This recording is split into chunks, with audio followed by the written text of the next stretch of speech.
is well known, in 1982, when we passed the Delimitation Commission Act, the constituencies were formed on the basis of the census figure arrived at the last census in 1981.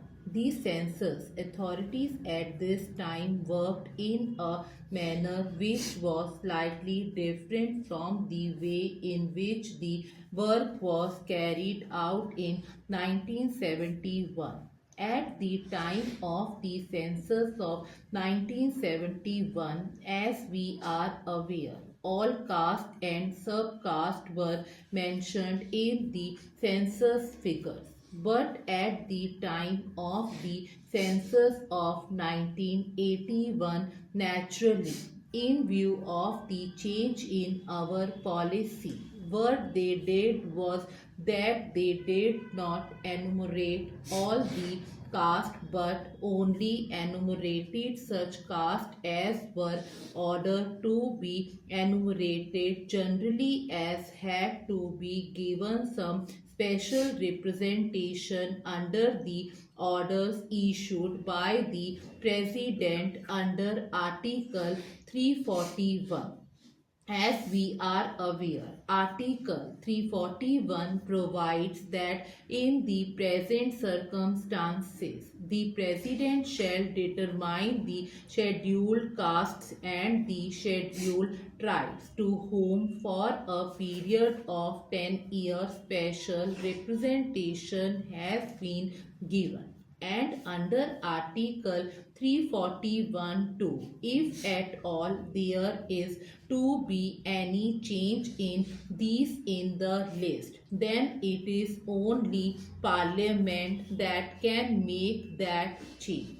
At the present moment, the position is that at the time of the census of 1981, there was an order giving the lists of the scheduled castes and the scheduled tribes for whom special representation was to be given.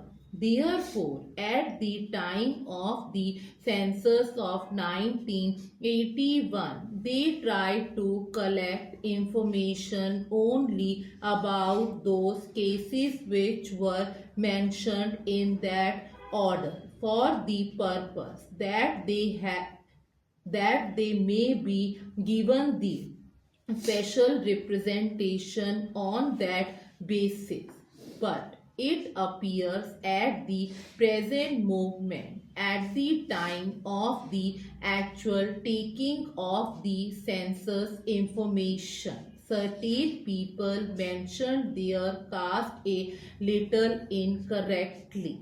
For instance, if a person belonged to some subcaste at the time of mentioned it to the enumerator, he gave it as Harijan. Now Harijan is neither a caste nor is it recognized. So probably at the time of the census of 1981, such people were omitted, though they really belong to the caste enumerated in the order.